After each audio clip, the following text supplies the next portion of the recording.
Today we'll talk about how can you enable light mode on your Android app. We're going to figure out the solution or know how you can do that on your app. So you just follow these ways, then it's going to work with you. All you have to do.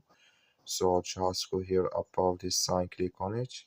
When you just click on it here, it's going to show for you a list like this here. So then all you have to do now, you just click here on settings.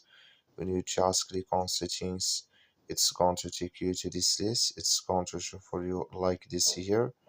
So then all you have to do now, you just click here on appearance here. When you just click on it here, it's going to take you to this list. You click here on theme here. So then it's going to take you, it's going to show for you list like this. You click on light here, then automatically it's going to change with you here to light mode on your AnkiDroid Droid app. That's all you have to do. Thank you for watching. Don't forget to support us by liking.